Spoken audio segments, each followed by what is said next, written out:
وَلَقَدْ يَسَّرْنَا الْقُرْآنَ لِلذِّكْرِ فَهَلْ مِن مُّدَّكِرٍ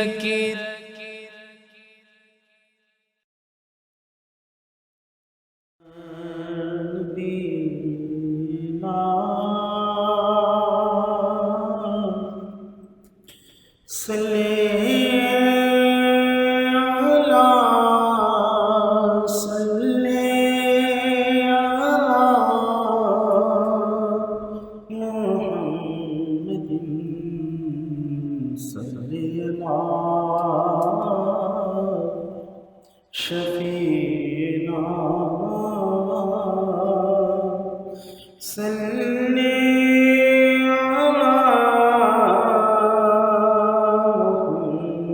محمد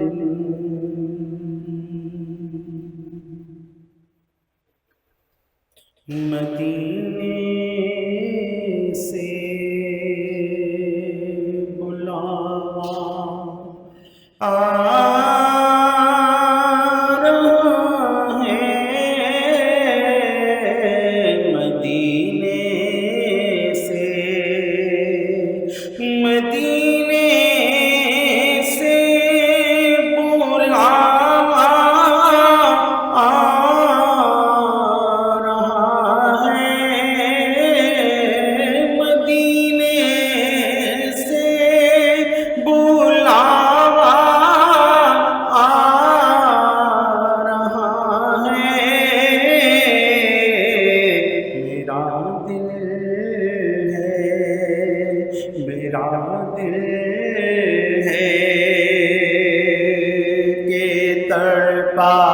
جا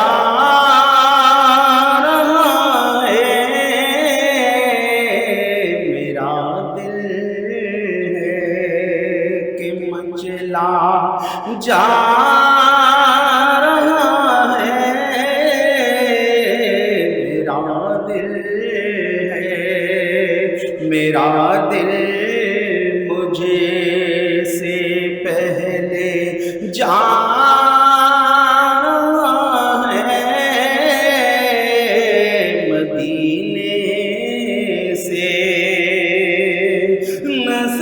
کیا سبز گنبد آ رہا ہے نظر کیا سبز گنبد آ رہا ہے دل کا رنگ بدلا جا رہا ہے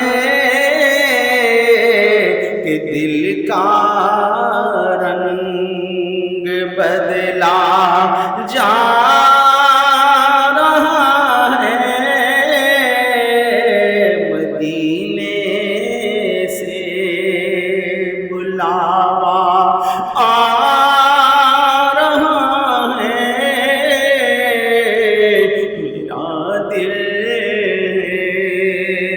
میرا دل مجھ سے پہلے جا رہا ہے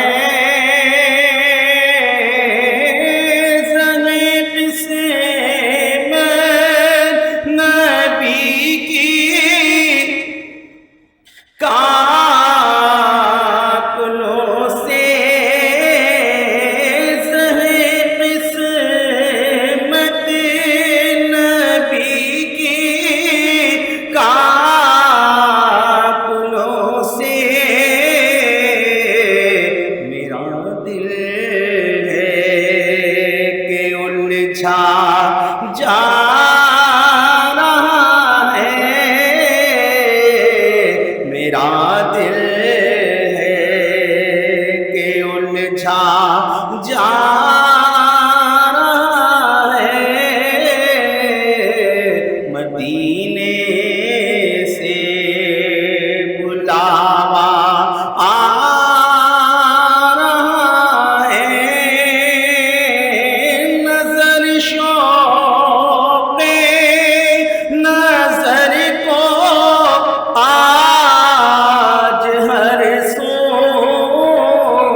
مدینہ ہے مدینہ آ رہا ہے نظر شوق نظر کو آج ہر سو مدینہ ہے مدینہ آ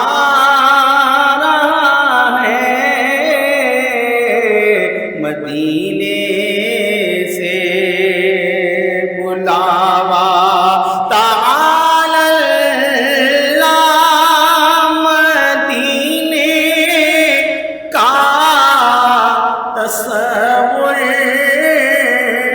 تعالی اللہ مدینے کا تصور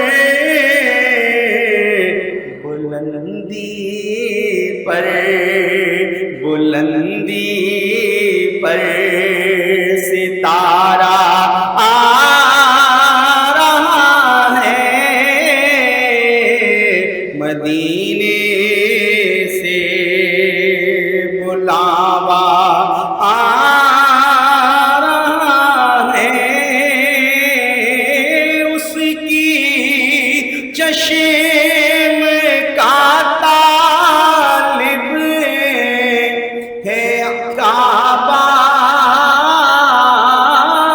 اس کی چشم کا طالب ہے کعبہ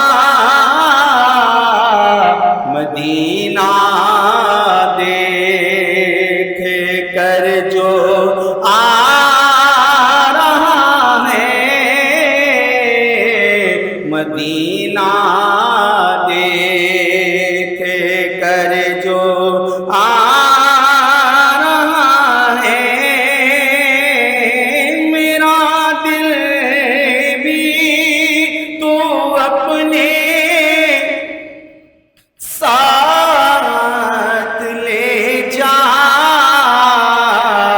اکیلے کیوں مدینے جا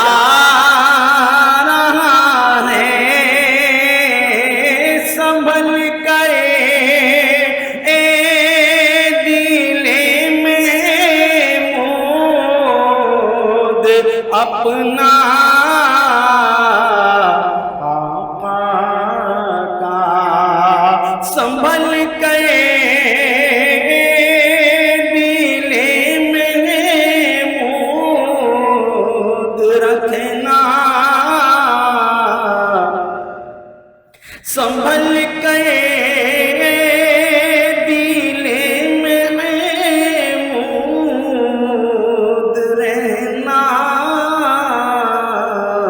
کہ آقا کا مدینہ آ رہا ہے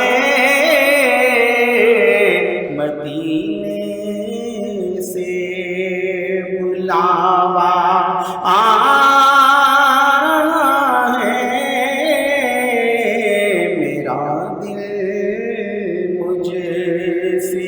پہلے جان ہے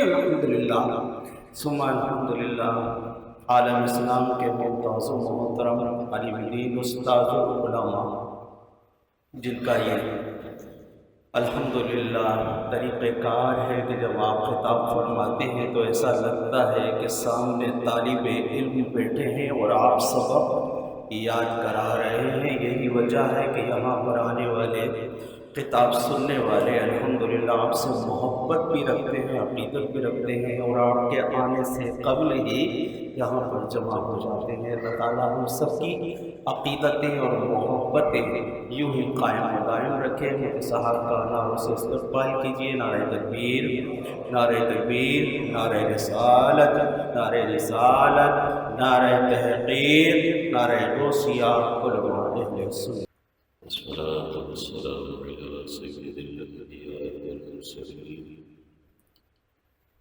وعلى آله وأصحابه أجمعين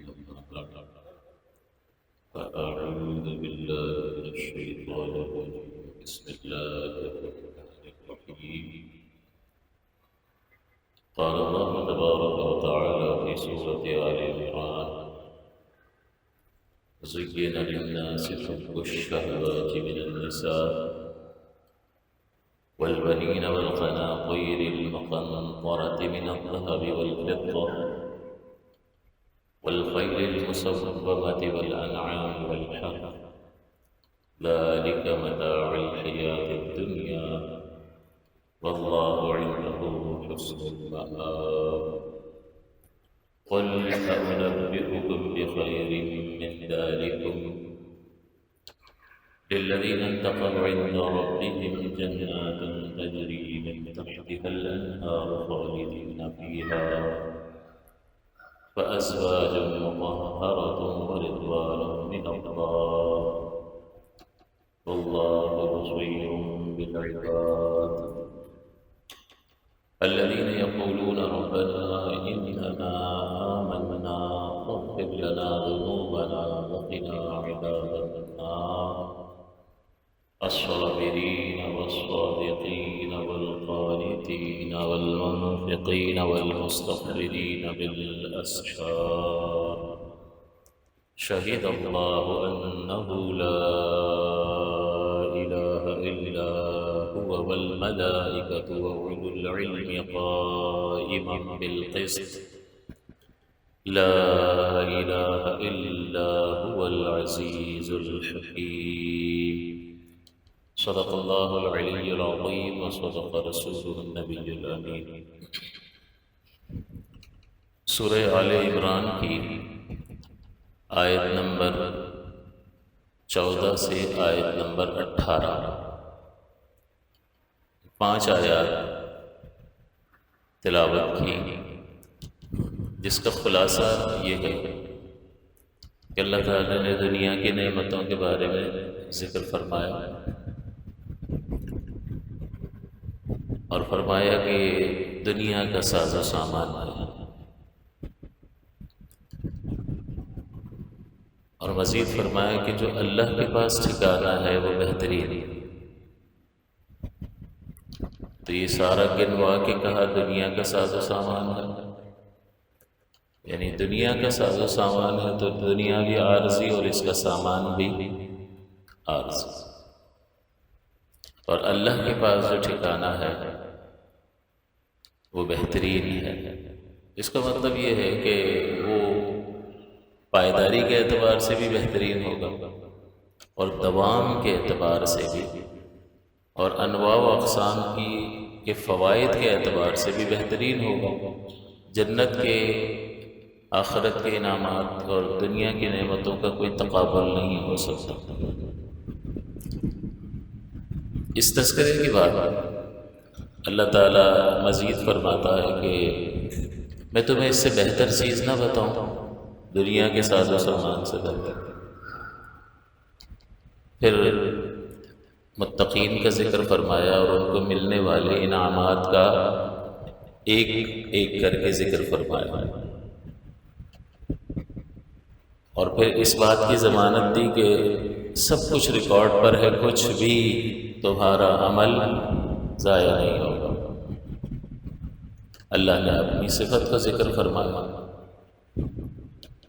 اس کے بعد ایمان والوں کا اور متقین کے انعامات کے ذکر کے بعد اب بتایا کہ قرآن جن لوگوں کو متقی قرار دے رہا ہے وہ کون ہے۔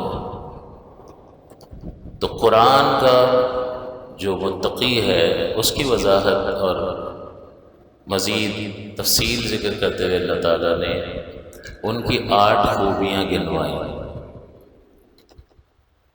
یہ ہے پورا مضمون کہ ایک طرف دنیا کی نعمتیں ہیں، اس میں ایک اٹریکشن رکھی ہوئی ہے، جن اٹریکشنز کی وجہ سے، جن دل کو کھینچ لینے والی کشش کی وجہ سے، اٹریکشن کشش کو کہتے ہیں، انسان اس کی طرف لپکتا ہے، تو ان کو ذکر کیا۔ پھر فرمایا اللہ کے پاس بہترین ٹھکانہ ہے، تو تم بھی کیا کرتے ہو؟ تم مارکیٹ میں جاتے ہو تو تم تقابل کرتے ہو کون سی چیز اچھی، زیادہ پائیدار، دو چار دیکھو گے پھر اس میں بہتر کا انتخاب۔ تو اللہ تعالیٰ نے دو چیزیں رکھی، دنیا اور جو ٹھکانہ اللہ کے پاس ہے، اور فرمایا اللہ کے پاس جو ٹھکانہ ہے وہ بہترین،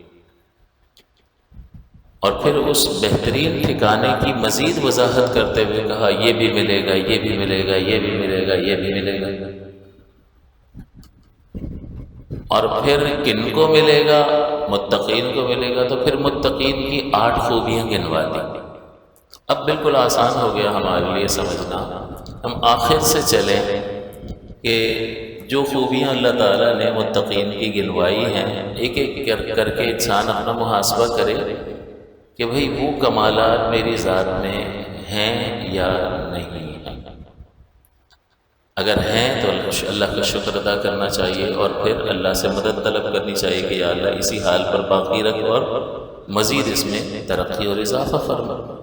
نہیں ہے تو فکر مند ہونا چاہیے کہ وہ انعامات جو اللہ نے ذکر کیے وہ تو متقین کو ملنے والے ہیں، تو پھر مجھے بھی کوشش کرنی چاہیے کہ میں ان لوگوں کی صف میں شامل ہو جاؤں، کیونکہ اگر انعامات اور آسان زندگی چاہیے، یہ تو ہر ایک کو چاہیے، کوئی بھی منع نہیں کرتا، تو اس کے لیے you will have to struggle، آپ کو کوشش کرنی ہوگی۔ جس طرح آپ دنیا کی زندگی میں اپنے معاملات کو آسانی کے ساتھ گزارنے کے لیے کوشش کرتے ہیں، طرح طرح کی محنتیں کرتے ہیں، اپنے آپ کو مشقت میں مبتلا کرتے ہیں تاکہ زندگی آسانی کے ساتھ، عزت کے ساتھ، وقار کے ساتھ گزرے۔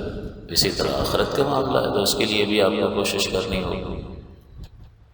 تو ان 8 خوبیوں کو اپنی ذات میں تلاش کرنا چاہیے، اور روزے کی مقصدیت بھی یہی ہے کہ پہلے عرض کیا کہ اللہ تعالیٰ نے فرمایا تاکہ تم متقی بن جاؤ۔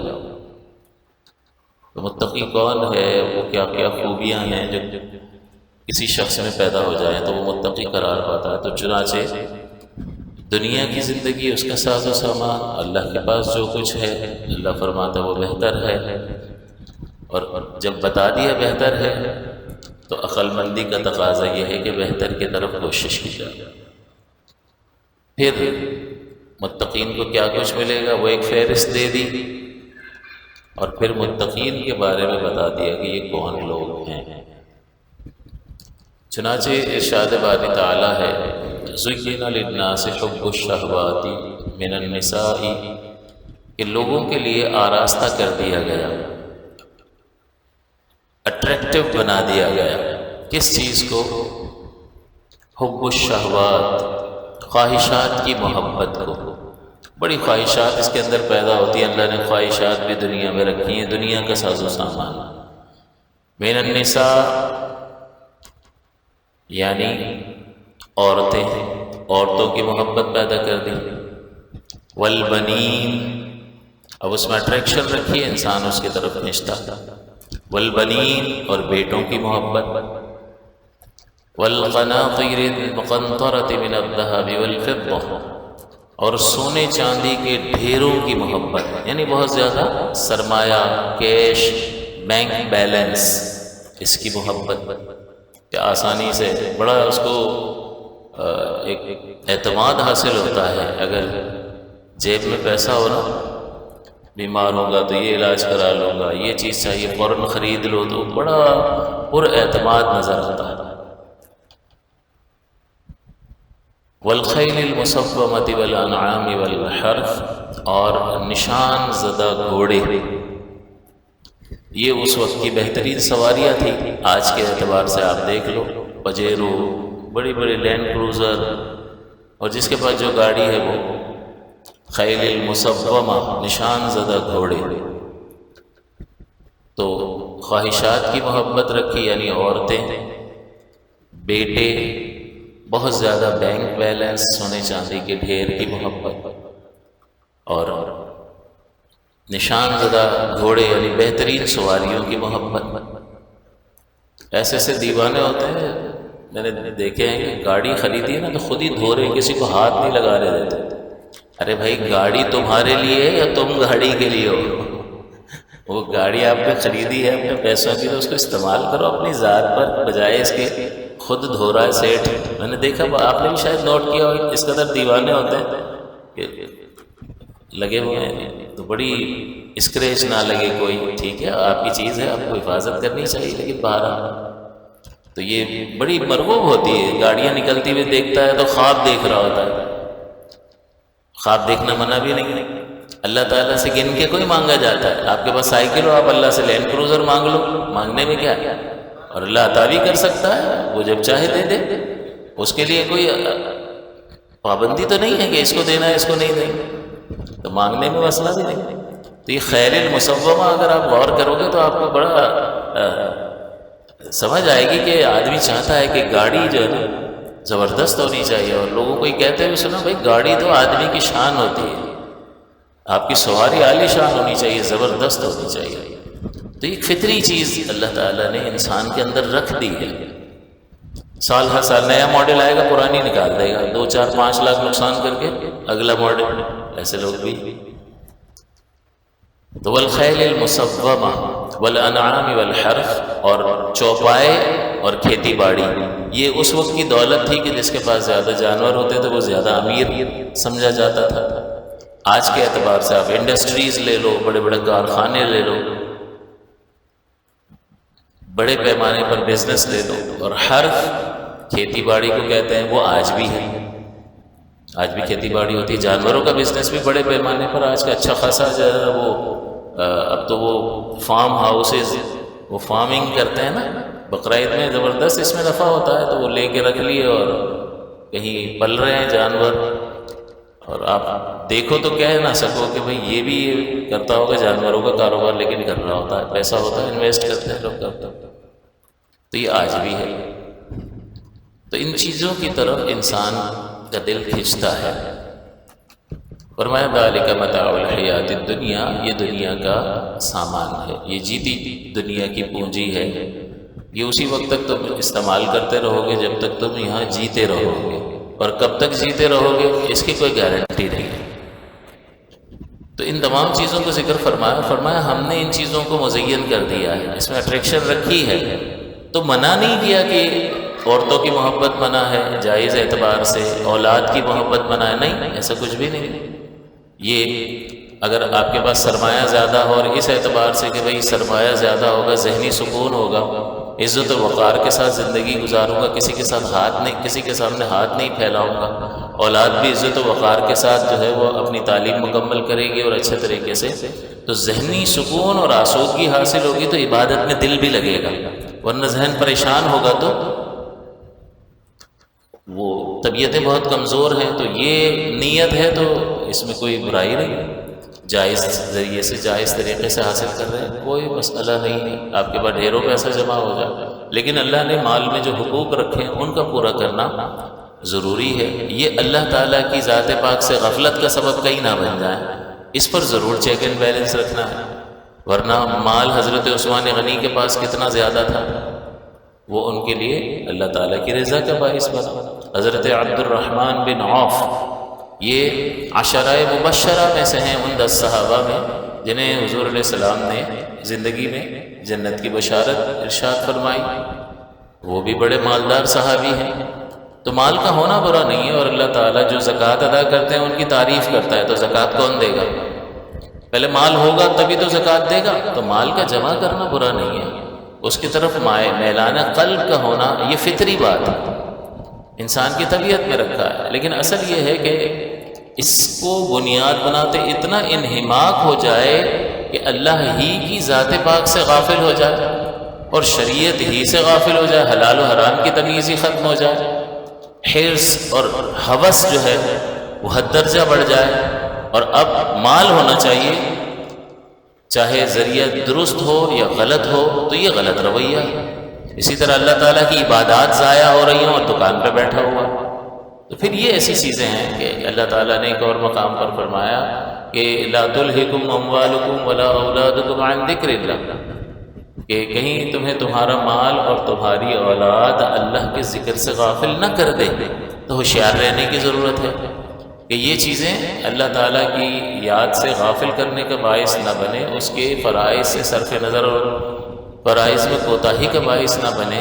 تو مطلقاً مذمت نہیں ہے ان کی، یہ مذموم نہیں ہے، بلکہ ٹھیک ہے آپ اسے حاصل کر سکتے ہیں۔ اور اللہ تعالیٰ نے فرمایا ذالک متاع الحیات الدنیا، یا اس میں بیان کر دیا کہ یہ جیتی زندگی، جیتی دنیا کی پونجی ہے، اسی کے ذریعے تمہاری زندگی گزرے گی۔ تو جب تک تم دنیا میں ہو تمہیں یہ چاہیے، اور جب یہ ہوگا تو تم زندگی گزارو گے۔ لیکن ساتھ ہی ساتھ یہ بھی سمجھا دیا، ذالک متاع الحیات الدنیا میں بیان کر دیا کہ یہ مطلقاً منع نہیں ہے، آپ حاصل کر سکتے ہیں جائز طریقے سے، لیکن یہ بھی سمجھ لو کہ یہ دنیا کا مال و متاع ہے، جیسے ہی تم یہاں سے چلے جاؤ گے تو جو کچھ چھوڑ جاؤ گے وہ تمہیں فائدہ نہیں دے سکتا۔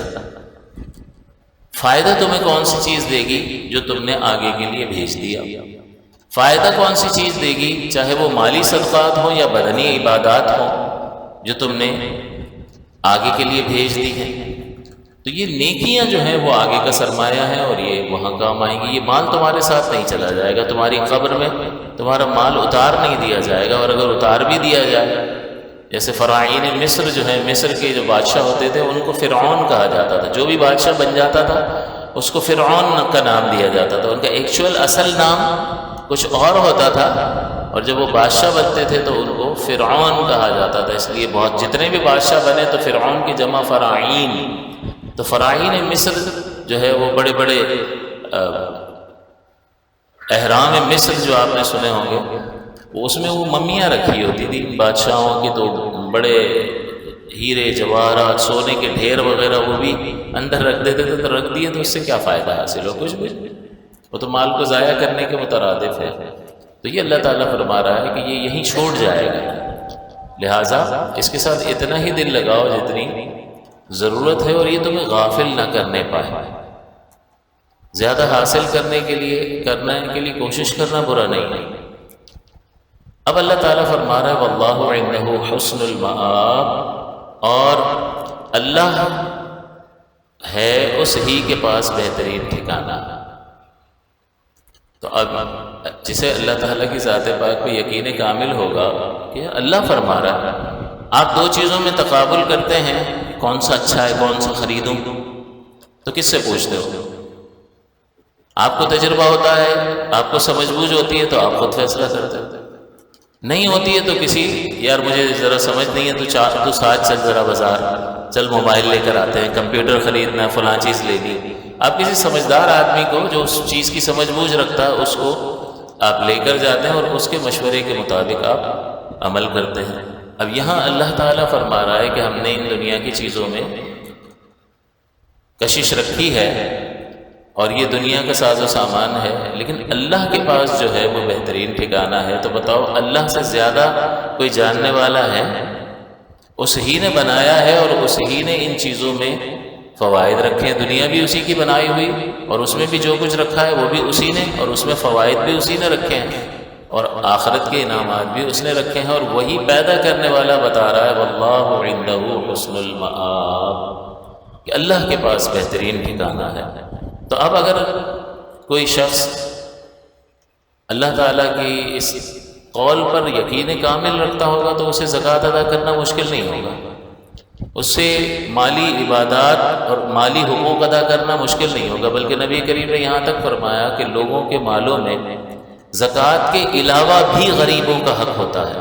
تو بعض تو زکوٰۃ پر ہی فکس ہو جاتے ہیں، وہ تو لازم ہے دینا ہی پڑے گا، لیکن اس کے علاوہ بھی اپنے دل سے مال کی محبت نکالنے کے لیے، حرص نکالنے کے لیے، اور خود غرضی کو ختم کرنے کے لیے، یہ خود غرضی ہے کہ میں کیوں دوں بھائی، اپنے لیے رکھو بچا کے۔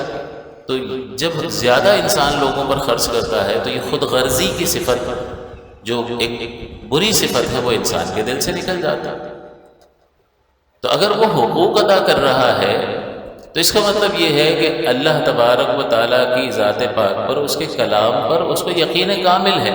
یہ یقین کامل ہی تو اس کو ابھار رہا ہے کہ جیب میں ہاتھ ڈال رہا ہے، اپنے بٹوے سے پیسے نکال کے جو اپنے پاس موجود ہے یہ اپنے اوپر بھی خرچ کر سکتا ہے، اللہ پر یقین کی وجہ سے اس موجودہ کو دے رہا ہے کل کے وعدے پر۔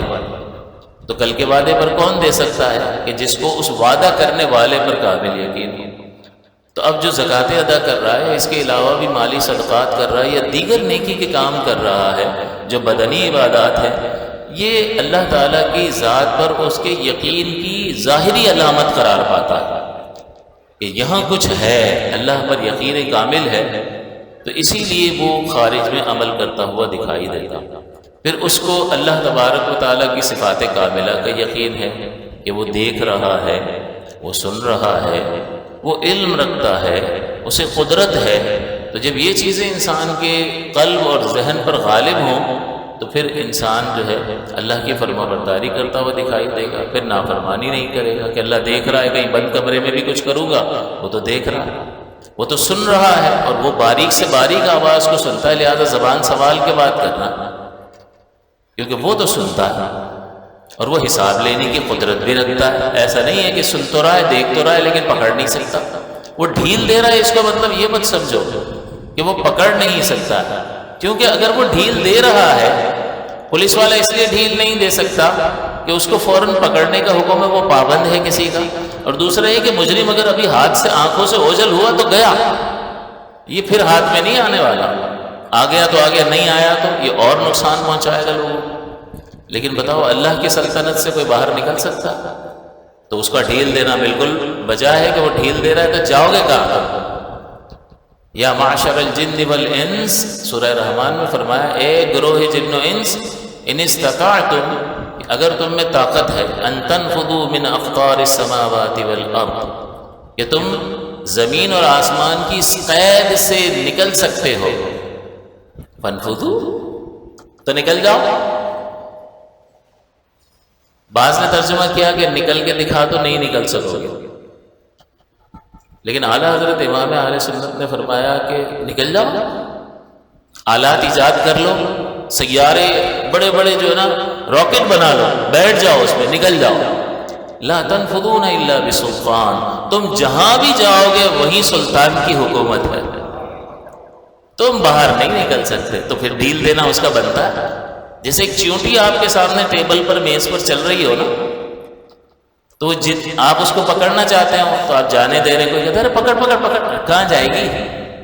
میرے ہی دسترس میں، دیکھیے ٹیبل پورا میرے ہاتھ، یہاں جائے گی، یہاں سے پکڑ لوں گا، یہاں سے پکڑ لوں گا، یہاں سے، تو کوئی اس کی سلطنت سے نکل ہی نہیں سکتا، اس کی نگاہ کمال سے، اس کی بصارت سے اوجھل ہو ہی نہیں سکتا۔ تو وہ ڈھیل دے رہا ہے، تو ڈھیل کا مطلب عدم قدرت نہیں ہے کہ کچھ کر نہیں سکتا، ڈھیل دے رہا ہے کہ میرا بندہ راہ راست پر آ جائے، معاف کر دو۔ وسعت رحمتی کل شیء، میری رحمت جو ہے وہ ہر شے کو گھیرے ہوئے ہے۔ سورہ فاتحہ کو بھی دیکھیں تو سورہ فاتحہ کی ابتدا میں فرمایا تمام تعریف اللہ کے لیے، الحمدللہ، اور پھر اس کی دلیل پیش کرتے ہوئے آپ کو پہلے بھی بتایا تھا 4 خوبیاں ذکر فرمائی ہیں۔ رب العالمین، رب کا مطلب ہے عدم سے وجود دینا اور کمال پہ پہنچا دینا۔ عالمین، عالم کی جمع ہے، یعنی اللہ کے سوا جو کچھ بھی ہو اس کو عالم کہتے ہیں۔ تو رب العالمین کا مطلب ہوگا کہ اللہ کے سوا جو کچھ بھی ہے، ذرہ بھی ہے، اس کو اسی نے پیدا کیا اور اس کی پرورش وہی کر رہا ہے، اس کو پروان وہی چڑھا رہا ہے، درجہ کمال پر وہی پر پہنچا رہا ہے۔ اور یہاں یہ دنیا کی بات چل رہی ہے، تو دنیا میں اللہ کی کون سی صفت بہت زیادہ نظر آتی ہے؟ الرحمن الرحیم۔ ہمیں اگر خطا پہ پکڑ لینا تو ہم سانس بھی نہ لے سکیں۔ اللہ تعالیٰ فرماتا ہے کہ جو کچھ تمہیں پہنچتا ہے وہ تمہارے ہاتھوں کی کمائی ہے، بما کسبت ایدیکم ویعفو عن کثیر، اور ہر چیز پر تو ہم پکڑتے بھی نہیں ہیں، کثیر سے درگزر کر رہے ہوتے ہیں، کچھ چیزوں پہ پکڑ لیتے ہیں۔ تو اگر ہر چیز پہ اللہ تعالیٰ پکڑ لے تو ایک لمحہ بھی زندگی گزارنا مشکل ہو جائے، دشوار ہو جائے۔ ذرہ برابر بھی بندہ اللہ کی فرما برداری سے ادھر ادھر ہوا نہیں، پکڑ آ گئی۔ اور سابقہ امتوں میں ایسا ہوتا رہا، دروازے پہ لکھا ہوتا تھا، رات میں کوئی گناہ کیا دروازے پہ لکھا ہوتا تھا اس نے یہ گناہ کیا، اور سزائیں بھی بڑی سخت سزائیں۔ جن لوگوں نے بتوں کی پوجا کر لی تھی، جب موسیٰ علیہ السلام جو ہے وہ بچڑے کو پوج لیا تھا، موسیٰ علیہ السلام کو اللہ تعالیٰ نے کوہ طور پر بلایا تورات دینے کے لیے، اور آپ ہارون علیہ السلام کو وہاں چھوڑ کر گئے کہ ان کا خیال کرنا، ان کو دین کی نصیحتیں کرتے رہنا، لیکن اس کے باوجود سامری نے ان کو بہکا دیا اور وہ بچڑے کی پوجا کرنے لگے۔ تو اس موسیٰ علیہ السلام آئے تو بہت جلال میں تشریف لائے، اور انہوں نے جب یہ دیکھا تو بہت جلال فرمایا، اور پھر اس کی توبہ کیا تھی کہ جس نے بھی بت کو سجدہ کیا اس کی توبہ یہ ہوگی کہ وہ خود اپنے آپ کو پیش کرے قتل ہونے کے لیے. اب یہ آسان توبہ ہے لیکن اس وقت ایسا ہی تھا. تو اللہ تبارک و تعالیٰ جو ہے یہاں جو دنیا کا ذکر کر رہا ہے کہ سب تعریفیں اس کے لیے ہیں. یہ کیوں؟ اس لیے کہ ہر ایک شے کو اسی نے پیدا کیا ہے. تو تم کسی شے کی تعریف کرو گے تو کس کی طرف جا رہی ہوگی تعریف؟ کسی کے کمال کی تعریف کرو گے تو کس کی طرف جا رہی ہوگی تعریف؟ اس ہی کی تعریف ہوگی. اگر کوئی بہت اچھی گاڑی کی تعریف کرتا ہے تو گاڑی خوش ہوگی یا گاڑی بنانے والا خوش ہوگا؟ فرنیچر کی تعریف کر رہے ہو تو فرنیچر خوش ہوگا، الماری خوش ہوگی، بلکہ فرنیچر بنانے والا کارپینٹر خوش ہوگا. تو اللہ تعالیٰ نے ہر شے کو پیدا فرمایا. اور یہاں ابھی دنیا کا تذکرہ چل رہا ہے تو فرمایا الرحمن الرحیم، وہ رحمان ہے اور وہ رحیم ہے. پھر دنیا کو ختم کرنے کی بات فرما دی، مالک یوم الدین، روز جزا کا مالک بھی وہی ہے. وہاں پتہ چل جائے گا کہ کیا کیا ہوگا. تو بہرحال یہاں صفت رحمت غالب ہے، اس لیے گرفت نہیں کی جاتی ہے. تو گرفت نہ ہونے کا مطلب ہرگز یہ نہیں ہے کہ اللہ تعالیٰ قدرت نہیں رکھتا یا اسے پتہ نہیں ہے، اسے سب معلوم ہے. تو اللہ تعالیٰ کی صفات کا اگر غلبہ ہو انسان کے ذہن پر، انسان کے قلب پر، تو اس سے گناہ ہو نہیں سکتا. اس لیے یہاں جو اللہ تعالیٰ نے فرمایا واللہ عندہ حسن المآب، اور اللہ تعالیٰ کے پاس بہترین ٹھکانہ ہے. تو جب آپ کوئی چیز پسند کرنے جاتے ہو تو کسی ماہر کو ساتھ لے جاتے ہو اور وہ آپ کو کہتا ہے یہ خرید لے، 2000 روپے مہنگا ہے لیکن اچھا ہے یہی لے لے. تو 2000 روپے زیادہ دینا اگرچہ مشقت بھرا عمل ہے لیکن چونکہ وہ چیز اچھی مل رہی ہے لہٰذا وہ 2000 زیادہ اس کے مشورے پر دینے کے لیے تیار ہے. اب اللہ تعالیٰ فرما رہا ہے کہ واللہ عندہ حسن المآب، کہ اللہ کے پاس اس سے بہتر ٹھکانہ ہے. یہاں عورتوں کی طرف توجہ، بیٹوں کی طرف، سونے چاندی کے ڈھیر، بہترین سواریاں اور مال و اسباب، یہ دنیا کا ساز و سامان ہے، فنا ہونے والا ہے. اللہ کے پاس بہترین ٹھکانہ. تو اب اس اللہ کے کہنے پر اس ٹھکانے کے لیے کوشش ہونی چاہیے یا نہیں؟ اس مشورے پر 2000 زیادہ دینے کے لیے تیار ہو گیا. اللہ فرما رہا ہے اللہ کے پاس بہترین ٹھکانہ ہے. تو جس کو اللہ کے اس قول مبارک پر، اس کے اس فرمان مبارک پر جتنا یقین کامل ہوگا اس کے لیے اللہ تعالیٰ کی بات ماننا، احکام پر عمل کرنا آسان ہو جائے گا. وہ غور کرے گا. بھئی آپ خود سوچیں کہ ایک طالب علم کیوں محنت سے پڑھ رہا ہوتا ہے؟ ابھی اسے کچھ بھی نہیں مل رہا. 10 سوال اگر اس نے یاد کر لیے، سیکھ لیے، 4 چیپٹر سمجھ لیے تو کیا ہوا؟ صرف معلومات میں اضافہ ہوا. کوئی کیش اس کے ہاتھ میں آیا؟ کچھ بھی نہیں. وہ صلاحیت بڑھ رہی ہوتی ہے اور اس کی نگاہ مستقبل پر ہوتی ہے کہ مستقبل میں اس کا بہترین فائدہ ہوگا. جب میں قابل ہو کر تعلیم اچھے طریقے سے حاصل کر لوں گا تو پھر مستقبل میں مجھے اس کے اچھے ثمرات ملیں گے. تو اس مستقبل پر نگاہ رکھنا آج اسے مشقت پر ابھار رہا ہوتا ہے، ورنہ یہ ساری چیزیں ابھی پڑھنے پر فوری نتیجہ کوئی بھی نہیں نکلتا، وہ کر رہا ہوتا ہے. تو اسی طرح سے انسان اگر اللہ تعالیٰ کے اس قول پر یقین کامل رکھے تو اس کے لیے فجر میں حاضر ہونا کوئی مشکل نہیں ہے. اس کے لیے سچ بولنا کوئی مشکل نہیں ہے. اس کے لیے کسی پر اپنے آپ کو ظلم سے بچا لینا، چاہے وہ بیوی ہو، چاہے اطراف کے لوگ ہوں، چاہے بہن بھائی ہوں جن کی جائیدادیں ضبط کر کے دبا کر بیٹھ گئے ہیں اور دیتے نہیں ہیں، سمجھتے ہیں کہ یہ ساتھ لے جائیں گے. یہ دنیا کا ساز و سامان ہے، جائز طریقے سے حاصل کرنا درست، لیکن غصب کیا تو اس کا وبال بہت زیادہ. تو اللہ تعالیٰ فرما رہا ہے واللہ عندہ حسن المآب. یہ اتنا زبردست جملہ ہے کہ اس پہ یقین کامل ہو تو پھر انسان ایک تو جائز طریقے سے چیزوں کو برتے گا، ناجائز ذرائع چھوڑ دے گا، اور اس سے معاشرے میں کتنی بہتری آ جائے گی. چوری چکاری ختم ہو جائے گی، رشوت، ظلم، یہ سب ختم ہو جائے گا یا نہیں ہوگا؟ کیونکہ ہر ایک جب اس پہ یقین رکھ کے اس کے تقاضے کے مطابق عمل کرے گا تو خارج میں آپ کو ایک بہترین معاشرہ نظر آئے گا. لیکن ہم چاہتے ہیں کہ خارج میں ہمیں بہترین لوگ ملیں لیکن ہم کچھ بھی نہ کریں. یہ کیسے ہوگا؟ آج ہم پر جو خوف مسلط ہے کہ باہر نکلو موبائل چھن جاتا ہے، جان کا خطرہ، مال کا خطرہ، سکون نہیں ہے، چین نہیں ہے. تو بھائی آپ کو کیوں سکون اور چین فراہم کیا جائے؟ آپ نے کون سا کارنامہ کیا؟ ہر جگہ اللہ تعالیٰ کی نافرمانی نظر آ رہی ہے، مساجد خالی پڑی ہیں اور اللہ کے احکام کو معاذ اللہ ردی کی ٹوکری میں پھینک دیا ہے، تو پھر آپ کو سکون کیوں ملے گا؟ نہیں ملے گا، اس وقت تک نہیں ملے گا جب تک پلٹ کر نہیں آؤ گے۔ نہیں آؤ گے تو اسی طرح سے در بدر پھرتے رہو اور لوگوں کی غلامی کرتے رہو اور اسی طرح سے دنیا سے جاؤ، پھر آخرت میں بھی شدید گرفت کا خدشہ اور خوف ہے۔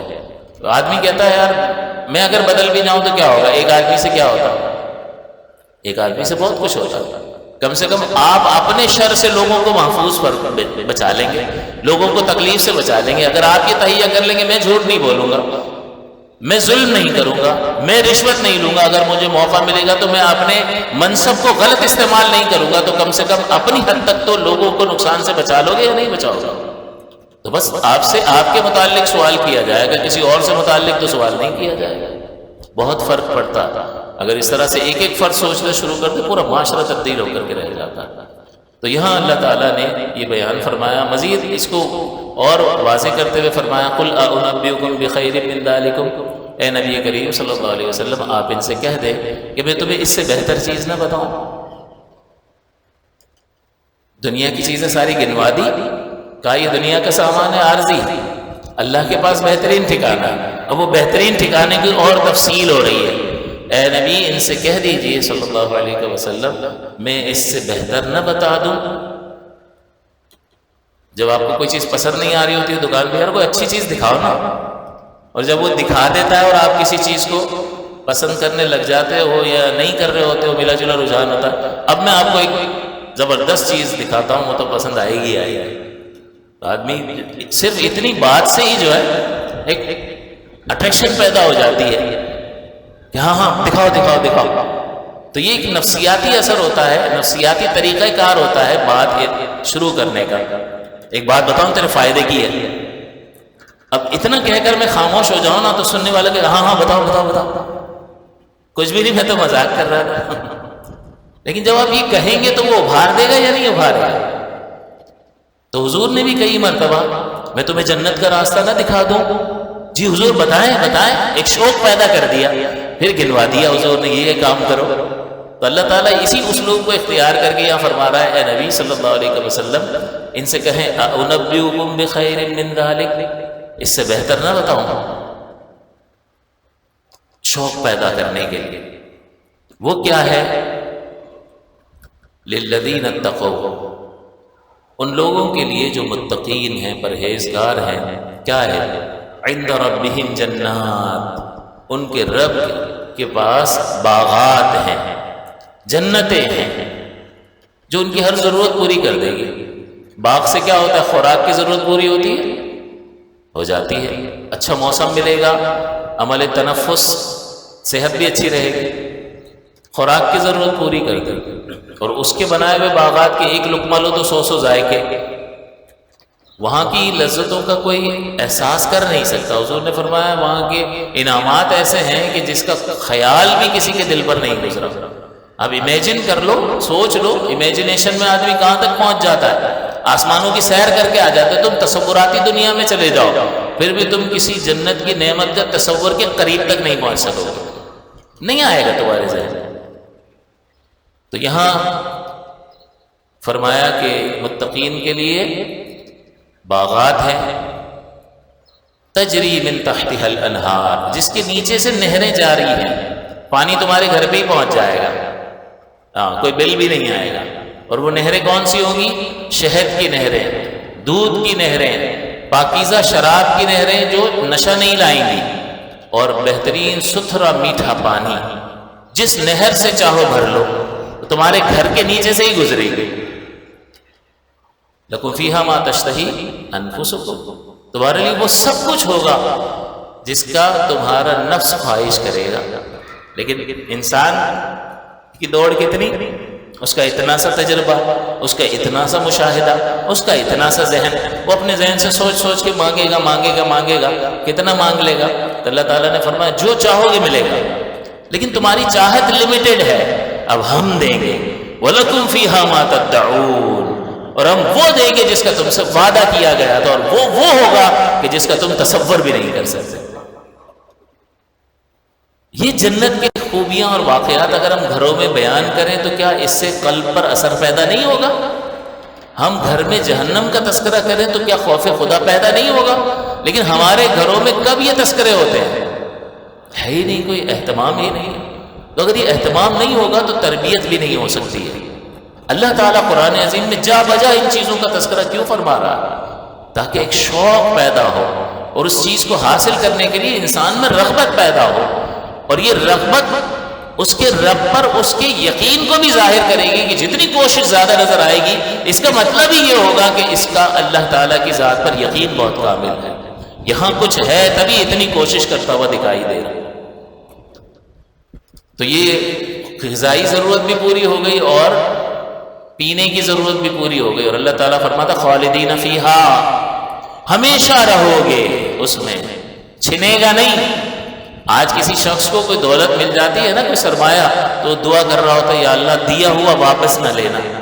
ہر وقت اس کو جو ہے نا کوئی خیال، کوئی خوف کہ یا اللہ دیا ہوا واپس نہ لینا، ورنہ بڑی مشکل ہو جائے گی۔ کیونکہ اگر نعمتیں حاصل ہوں اور عیش و عشرت کی زندگی اور پھر تنگی آ جائے، انسان بڑا پریشان ہو جاتا ہے، بہت پریشان ہو جاتا ہے۔ کسی نے کہا کہ اگر کسی شخص کو، امیر آدمی کو مارنا ہے تو اس کو مارو نہیں، اس کے پیسے چھین لو، مر جائے گا۔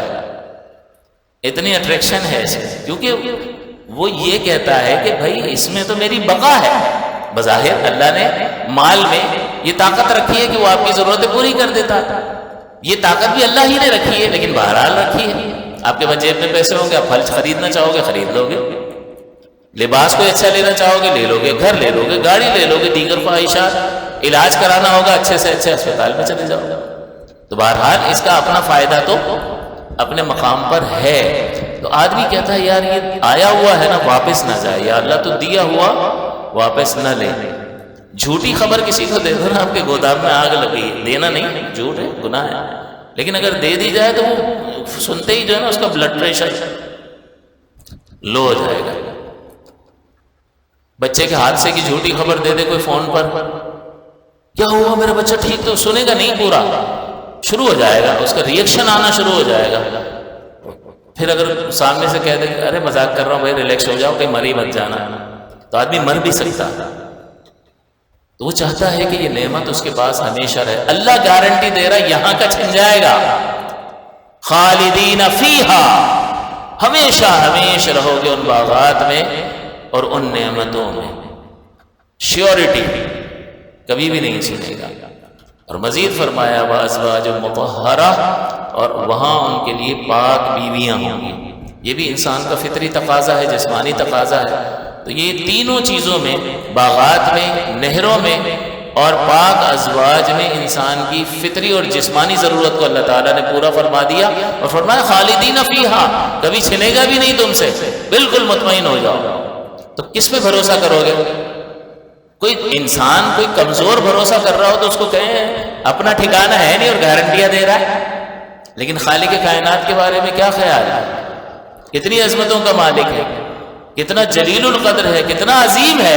جب وہ شیورٹی دے، کوئی بڑا سیٹ گارنٹی لے لے، کسی چھوٹی دکان والے کی آپ کے پاس آ جائے، چھوٹا دکاندار، بھائی 1 کروڑ کا مال دے دو، جا بھائی جا نہ کام کر، اور وہ کسی بڑے سیٹ کی گارنٹی دلا دے دو کہ یار میں بیٹھا ہوں دے دو، یہ نہیں دے گا میں پیسے دوں گا، آپ آنکھیں بند کر کے دے دو گے یا نہیں؟ تو کوئی بڑا گارنٹی لیتا ہے تو فوراً اس کے مطابق ایکشن ہوتا ہے۔ یہاں پر اللہ گارنٹی دے رہا ہے خالدین فیہا، ہمیشہ رہو گے۔ تو یہ جسمانی ضرورتیں ساری پوری کر دی، خوراک کی ضرورت، پینے کی ضرورت، اور طبعی اور فطری تقاضے کی ضرورت کو پورا کیا۔ مزید فرمایا وَرِضْوَانٌ مِّنَ اللَّهِ، اور اللہ کی رضا ہوگی متقین کے لیے۔ یہ انسان کی روح کی غذا ہے، اس کو بس بتا دیا جائے کہ اللہ تجھ سے راضی ہو گیا۔ نبی کریم صلی اللہ علیہ وسلم فرماتے ہیں کہ جنت میں اللہ تعالیٰ یہ اعلان فرمائے گا کہ اے لوگوں میں تم سے اب ایسا راضی ہو چکا ہوں کہ اب کبھی ناراض نہیں ہوگا۔ اس کی لذت کو بندہ، اس کی حلاوت کو اپنے اندر محسوس کرنے کی کوشش کرے، اس کو اپنے اوپر اللہ کے اس مبارک کلام اور ان الفاظ کی حقیقت کو اپنی ذات پر طاری کرنے کی کوشش کرے۔ وَرِضْوَانٌ مِّنَ اللَّهِ ہے کیا؟ کوئی بڑا آدمی کوئی علاقے کا ایس ایچ او اگر آپ کے سر پہ ہاتھ رکھ دے نا تو پھر آپ کی چال ڈھال ہی بدل جائے گی. بابا نہ جاننے والا ہے یار، فکر نہیں کرے. کوئی مسئلہ ہوگا مجھے بتانا، چھڑوا دوں گا. تو ایک ایس ایچ او ہے، حالانکہ وہ بعض اوقات سیٹ کا موڈ تبدیل ہو جائے، ایس ایچ او اسی کو پکڑ کے بند کر سکتا ہے، لیکن وہ اس پہ اتنا بھروسہ. تو اللہ تعالیٰ کی ذات کے اور اس کی رضا کے بارے میں کہ جو کسی کا محتاج نہیں ہے، وہ غیر محتاج. یا ایھا الناس انتم الفقراء الی اللہ، اے لوگو تم اللہ تعالیٰ کی طرف محتاج ہو سارے کے سارے. واللہ هو الغنی، اور اللہ غنی ہے، غیر محتاج ہے. تو جو غیر محتاج ہوتا ہے اسی کی تعریف ہوتی ہے. ساتھ فرما دیا حمید، وہی حمید ہے، اسی کی تعریف ہے. تو وہ غنی جو بے پرواہ ہے، کسی کا محتاج نہیں ہے، وہ آپ کو گارنٹی دے رہا ہے رضوان من اللہ، کہ وہاں اللہ تعالیٰ کی رضا، کہ اس کی مہربانی کا کہ پشت پناہی اگر حاصل ہو جائے تو پھر انسان جو ہے اس سے بڑھ کر اور کیا چیز ہو سکتی ہے. یہ اطمینان قلب کا باعث بنے. اس پر غور کرے اور انسان اس کو خود پر طاری کرے تو یہ اللہ تعالیٰ کا کلام جو ہے زندگی کا رخ تبدیل کرنے کے لیے ایک ایک لفظ ایسا ہے کہ آپ کسی چیز میں اس کو کیا تول سکتے ہو. کسی قیمتی چیز کو تولنے کے لیے کہتے ہیں کہ اس کو تو ہیرو میں تولنا چاہیے، لیکن ہیرا کیا حیثیت رکھتا ہے؟ اللہ کا کلام ہے. اللہ کے کلام کے مقابلے میں تو کائنات کی کوئی بھی مخلوق کوئی حیثیت نہیں رکھتی. تو یہ اللہ کا وہ پاک اور عظیم کلام ہے کہ اس کو سمجھیں تو یہ دل میں نورانیت پیدا کر دے گا. یہ بالکل آپ کو مولڈ کر کے رکھ دے گا، ایسا پھر نرم کر دے گا، اور پھر آپ کے لیے کوئی بھی مشقت اللہ کے لیے اٹھانا دشوار نہیں ہوگا.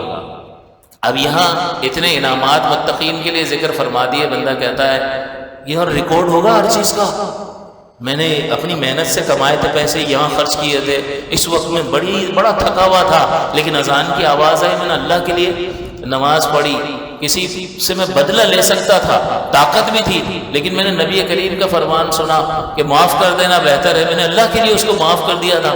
بھئی ریکارڈ بھی ہے کہ نہیں ہے؟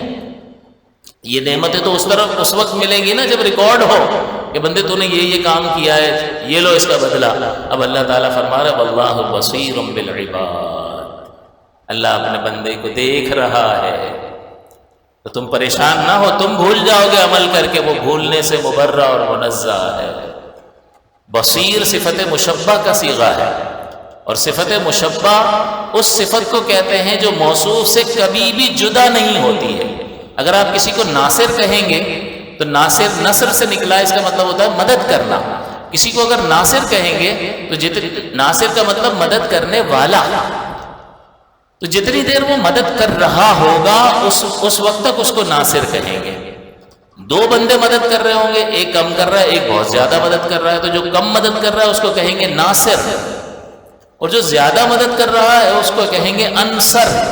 لیکن اتنی ہی دیر تک ان پر یہ لفظ بولیں گے جتنی دیر وہ مدد کر رہے ہیں. لیکن نصیر جب بولیں گے تو اس کا مطلب مدد کرنا اس ذات سے کبھی جدا ہوتا ہی نہیں ہے. اس وزن پر جب لفظ آئے گا فعیل کے وزن پر، تو اس کا مطلب جو صفت ذکر کی جا رہی ہوگی وہ موصوف سے کبھی جدا نہیں ہوتی. لہذا رحیم، نصیر، بصیر، یہ شکلیں ایک ہی ہیں یا نہیں ہیں؟ اس کا مطلب یہ ہے کہ یہ صفت جس کے لیے ذکر کی جا رہی ہے اپنے موصوف سے کبھی جدا نہیں ہوتی. تو جب رحیم کہیں گے تو اس کا مطلب یہ ہوگا کہ وہ رحیم ہے، اور یہ صفت رحمت اللہ سے کبھی جدا ہوتی ہی نہیں ہے. وہ نصیر ہے، مدد کرنے والا، اور یہ مدد کرنے کی صفت اس کی ذات سے کبھی جدا ہوتی ہی نہیں ہے. وہ بصیر ہے، دیکھنے والا، اور یہ ملاحظہ فرمانے کی اور بصارت کی صفت اس سے کبھی بھی جدا نہیں ہوتی کہ کسی لمحے میں وہ غافل ہو گیا اور تمہارے کسی عمل کو دیکھ نہیں پایا. ایسا کبھی بھی نہیں ہوگا. لا تأخذہ سنۃ ولا نوم، اس کو نہ اونگ پکڑ سکتی ہے، ہلکی سی غفلت بھی اس کو پکڑ نہیں سکتی ہے، ولا نوم، اور نہ ہی نیند اس کو پکڑ سکتی ہے. تو یہ تمہیں اس سابقہ مضمون پر یقین دلا رہا ہے کہ اس دنیا کی غفلت میں پڑے بغیر اللہ کے وعدے پر بھروسہ کر کے آخرت کے لیے جو کوشش کر رہا ہے اس کے لیے یہ سارے انعامات ہیں، باغات ہیں، نہریں ہیں، پاک بیویاں ہیں، اور اللہ کی رضا ہے. اور بندے تو پریشان نہ ہو، واللہ بصیر بالعباد، اگر اللہ کی بصیر ہونے پر تیرا یقین کامل ہے تو تجھے پھر یہ ٹینشن ہونی ہی نہیں چاہیے کہ بھئی آپ نے کھاتے میں میرا لکھا بھی ہے یا نہیں ہے، 2 لاکھ دے گیا تھا، رسید نہیں دی تھی، آپ نے کہا تھا بعد میں لے لینا، میں لکھوں گا، لکھا بھی ہے یا بھول گئے ہو؟ وہاں ایسا نہیں ہے، واللہ بصیر بالعباد، اللہ اپنے بندوں کو دیکھ رہا ہے۔ تو اس دیکھنے کا تصور اگر کامل ہو تو انسان کہے گا بھائی مالک دیکھ رہا ہے، مالک دیکھ رہا ہو تو کوئی الٹی سیدھی حرکت نہیں ہوتی ہے۔ کیمرہ لگا ہوا ہو نا اور ایسے لکھ دیا جائے کیمرے کی آنکھ آپ کو دیکھ رہی ہے، آج کل لکھ دیتے ہیں، تو وہاں اس ایریا میں آدمی کوئی ایسی حرکت نازیبہ نہیں کرے گا، چور چوری بھی نہیں کرے گا، بھائی کیمرے لگے، اور آئے گا تو بھی وہ ماسک لگا کے آج کل آ جاتے ہیں۔ یہ ماسک نے اس اعتبار سے نقصان بھی پہنچایا باہر۔ تو جب اللہ کے بصیر ہونے کا تصور کامل ہو تو انسان پاکیزہ ہو جاتا۔ اس کا مطلب کیا ہوا کہ جتنا اپنے رب کو پہچانو گے تمہارے اندر باطن میں پاکیزگی پیدا ہوتی چلی جائے گی، اور اللہ کو جاننا تمہیں ستھرا کر دے گا اور نکھار دے گا۔ اور مزید اب اللہ تعالیٰ فرماتا ہے یہ جو متقین کا ذکر ہوا یہ کون لوگ ہیں، ان کی خوبیاں کیا ہیں۔ اب وہ آخری آ رہا ہوں، بس 1 آدھ منٹ میں اس کا ترجمہ کر دیتا ہوں، پھر انشاءاللہ اگلے ہفتے ہم ایک صفت پر ذکر کریں گے تو انشاءاللہ یہ مضمون مکمل ہو جائے گا۔ اللہ تعالیٰ فرماتا ہے یہ جو ہم نے کہا کہ متقین کے لیے باغات ہیں، نہریں ہیں، پاک بیویاں ہیں، اللہ کی رضا ہے، یہ انعامات جو ذکر کیے ہیں، تو یہ متقین ہیں کون؟ ان کے بارے میں فرمایا کہ متقی وہ ہے جو یہ کہتا ہوا نظر آتا ہے الذین یقولون ربنا اننا آمنا، جو یہ کہتا ہے کہ اے ہمارے رب بے شک ہم ایمان لائے۔ بڑا تاکیدی کلام ہے، پختہ، کہ اعتقاد کے اعتبار سے ہم کبھی بھی یہ نہیں کہیں گے بھائی میں تو بڑا پلپلا سا مسلمان ہوں، نہیں۔ اے ایمان کس کو کہتے ہیں؟ جو کچھ نبی کریم لے کر آئے دل سے اس کو حق اور سچ ماننا، یہ ایمان کہلاتا ہے۔ تو اس ماننے کے معاملے میں کبھی بھی کمزوری کا مظاہرہ مت کرنا۔ ایمان والے کی، متقی کی صفت یہ ہے کہ وہ کہتا ہے میں پکا مومن ہوں، اعتقاد کے اعتبار سے جو کچھ حضور لائے اس کو دل سے حق اور سچ ماننے کے اعتبار سے ذرہ برابر بھی کسی شک میں مبتلا نہیں ہوں، کسی تذبذب میں مبتلا نہیں ہوں، یقین کی کیفیت پر۔ اننا آمنا، بندہ غور کرے کہ اس کے اندر یہ کمال ہے یا نہیں ہے۔ دوسرا فاغفر لنا ذنوبنا، وہ دوسری بات یہ کرتا ہوا دکھائی دیتا ہے کہ اللہ ہمارے گناہوں کو بخش دے۔ ارے یہ تو نیک ہے نا، نیک ہے۔ اللہ تعالیٰ کہہ رہا ہے کہ یہ متقین ہیں، ان کو جنت میں یہ چیزیں ملیں گی، اور ان نیک لوگوں کی تعریف کو، ان کے کمالات کو ذکر کرتے ہوئے اللہ تعالیٰ یہ صفات اور خوبیاں بیان کر رہا ہے، اس میں یہ خوبی ذکر کر رہا ہے کہ وہ کہتے ہیں یا اللہ ہمیں بخش دے، فاغفر لنا ذنوبنا، ہمارے گناہوں کو بخش دے۔ اس کا مطلب کیا ہوا کہ نیکی کرنے کے باوجود اپنے آپ کو کچھ سمجھ مت لینا، بلکہ اللہ کی بارگاہ میں جھکے رہنا، عاجزی اور انکساری کو اختیار کرنا، اور یہ سمجھ لینا کہ چاہے جو کچھ بھی کر لو تم اپنا سارا مال اللہ کی راہ میں دے دو، سارا گھرانہ اللہ کی راہ میں لٹا دو، اپنا شہر چھوڑ کر کسی اور شہر ہجرت کر جاؤ، حتیٰ کہ اپنی جان بھی قربان کر دو، اللہ تعالیٰ کی نعمتوں کا اور اس کے کرم کا حق کبھی ادا نہیں کر پاؤ گے، کیونکہ ہر لمحہ جو تم گزار رہے ہو تم چل نہیں سکتے اگر اللہ تعالیٰ کی رحمت تمہارے شامل حال نہ ہو، تم سانس نہیں لے سکتے اتنے آرام سے اگر بیٹھے ہوئے ہو تو یہ اس لیے کہ اللہ تعالیٰ نے تمہیں آرام میں رکھا ہوا ہے، ورنہ ابھی کوئی قلب میں، جسم میں کوئی بےقراری اور بیماری اور درد پیدا کر دے تو بیٹھنا محال ہو جائے۔ تو ایک ایک لمحہ جو گزار رہے ہیں وہ اللہ کے فضل کو شامل حال کیے ہوئے ہیں، تب یہ لمحات آسانی سے گزر رہے ہیں۔ اس کا مطلب یہ ہے کہ بندہ چاہے جو کچھ کر لے وہ اللہ تبارک و تعالیٰ کی عبادت کا حق ادا نہیں کر سکتا۔ میں نے آپ کو پہلے بھی بتایا کہ حضور نماز میں سلام پھیرتے ہیں 3 بار فرماتے ہیں استغفر اللہ، امت کو تعلیم دیتے ہیں میں 100 بار دن میں توبہ کرتا ہوں، یہ حضور علیہ الصلوۃ والسلام کے مبارک کلمات ہیں، مجھے اور آپ کو غور کرنا چاہتا ہوں۔ تو اس کا مطلب یہ ہے کہ اپنے آپ کو نیک ہونے کے باوجود کمال کی نسبت کبھی اپنی طرف مت کرنا، بلکہ خود کو گناہگار کہنا جائز ہے۔ ربنا فاغفر لنا ذنوبنا، بات متقین کی ہو رہی ہے جن کو اللہ انعامات دے رہا ہے، جن کے لیے جنت کے تذکرے کر رہا ہے اور ان کی صفت میں اس کو ذکر کر رہا ہے، رب فاغفر لنا ذنوبنا. اس کا مطلب یہ ہے کہ ہر کمال کی نسبت بندے اپنے رب کی طرف کر، اور ہمیشہ یہ پکارتا رہے لا حول ولا قوت الا باللہ، کہ نہ کوئی گناہ سے بچنے کی طاقت ہے اور نہ ہی نیکی کرنے کی قوت ہے مگر اللہ کی توفیق کے سبب ہے. تو جو کچھ بھی کر رہا ہے، فجر میں اگر بہت تھکا ہوا تھا اور گہری نیند کو قربان کر کے فجر میں جا رہا ہے تو اسے اپنا کمال نہ سمجھ بلکہ پڑھتا ہوا چلا جا لا حول ولا قوت الا باللہ. بندے تو کوئی بھی نیکی کر رہا ہے، تیری زبان پر یہ کلمات جاری ہونے چاہیے کہ کہیں دل میں کسی درجے میں عجب اور خود پسندی پیدا نہ ہو جائے. کمال کی نسبت تو اپنی جانب نہ کرنے لگ جائے کہ میں کتنا اچھا ہوں، میں تو فلاں بھی کرتا ہوں، فلاں کام بھی کرتا ہوں، فلاں کام بھی کرتا ہوں. لوگوں میں تو یہ چیزیں پائی نہیں جاتی ہیں، غفلت میں پڑے ہوئے. اللہ سے ان کے لیے دعا کریں، لیکن اپنے آپ کو کچھ نہیں سمجھنا چاہیے. یہ پیغام اللہ تعالیٰ دے رہا ہے اور یہ متقین کی صفات میں ذکر کر رہا ہے، کیونکہ آخرت کے انعامات آپ اپنی اتنی سی محنت کے بلبوتے پر ہمیشہ کی زندگی کا انعام حاصل کر سکتے ہیں. اس دنیا میں کولو کے بیل کی طرح ساری زندگی کوشش کرتا ہے، پھر کہتا ہے گزارا نہیں ہوتا. لمیٹڈ لائف میں زیادہ وقت لگا کے کہتا ہے گزارا نہیں ہوتا، تو اس 24 گھنٹے میں اللہ کو کتنا یاد کرتا ہے. اتنا سا یاد کرنے پر وہ چاہتا ہے ہمیشہ کی زندگی میں راحت و سکون مل جائے. بتاؤ اگر اللہ کا فضل اور اس کی مہربانی شامل نہ ہو تو مل سکتا ہے؟ میرے اور آپ کے آقا صلی اللہ علیہ وسلم نے فرمایا کہ کوئی بھی شخص جنت میں داخل نہیں ہو سکتا مگر اللہ تعالیٰ کے فضل سے. کسی شخص کو اس کا عمل جنت میں نہیں لے جائے گا مگر اللہ تعالیٰ کا فضل اسے جنت میں داخل کر دے گا. صحابہ نے بڑی ہمت کر کے حضور سے پوچھتے حضور آپ بھی؟ حضور اللہ کے حبیب ہیں، اتنا مقام و مرتبہ ہے، ساری ساری رات عبادت کرتے ہیں، پیر پر ورم چڑھ جاتا ہے، اتنا پاکیزہ وجود، حضور آپ بھی؟ فرمایا ہاں میں بھی، مگر یہ کہ اللہ تعالیٰ کے فضل کی چادر مجھے ڈھانپ لے. توجہ کرنی چاہیے کہ یہاں سکھایا کیا جا رہا ہے. یہاں دو نیکیاں کرنے لگ جائے تو پھولا نہیں سماتا ہے، اپنے آپ کو کچھ سمجھنے لگ جاتا ہے.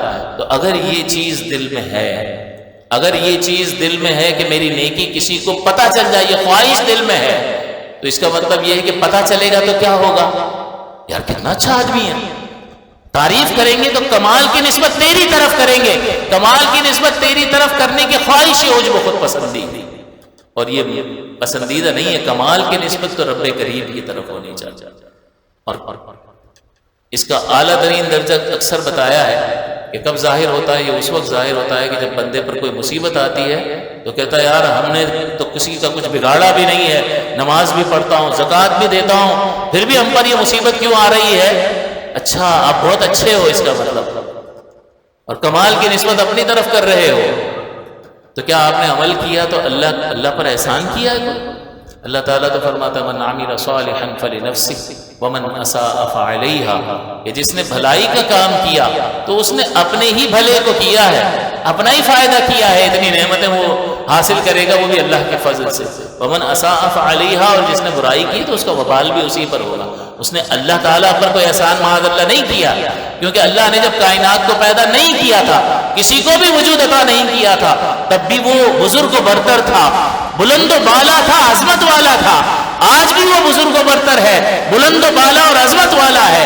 جب کوئی نہیں رہے گا تب بھی وہ بزرگ و برتر ہوگا، بلند و بالا اور عظمت و والا رہے گا.